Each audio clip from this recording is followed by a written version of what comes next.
Beberapa tahun belakangan, Mandalika dengan sirkuit bertaraf internasionalnya menjadi magnet baru pariwisata Indonesia, khususnya Nusa Tenggara Barat. Mata dunia tertuju pada ajang balap motor bergengsi dunia seperti kejuaraan dunia Superbike atau WSBK, serta MotoGP yang digelar di Mandalika.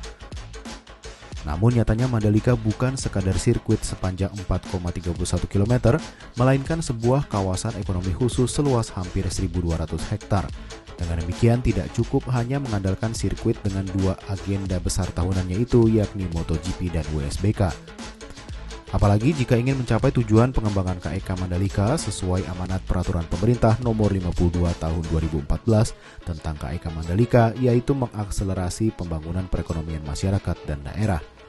Oleh karena itu, perlu strategi yang tepat untuk terus mengembangkan salah satu dari 5 destinasi super prioritas di Indonesia tersebut. Harapannya, dampak Mandalika tidak hanya berupa geliat ekonomi musiman, tetapi berkelanjutan. ITDC harus menjadi akselerator.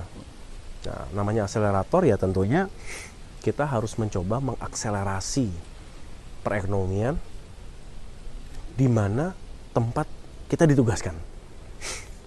Kalau udah namanya menjadi akselerator, ya udah pasti kan gak bisa sendiri kerjanya. Sehingga disitulah muncul bahasa sebagai akselerator yang harus sukses, maka dibutuhkan kerjasama, dibutuhkan kolaborasi. Oleh karena itu, ITDC kalau nanti membuka kawasan, mengembangkan kawasan, harus bisa berkolaborasi dengan siapa? Ya dengan masyarakat, dengan investor, dengan pedagang. Dan terbentuklah yang namanya ekosistem. Sebagai akselerator, Mandalika harus bisa menumbuhkan ekonomi masyarakat dan daerah, sementara mengkreasi nilai dengan potensi yang ada.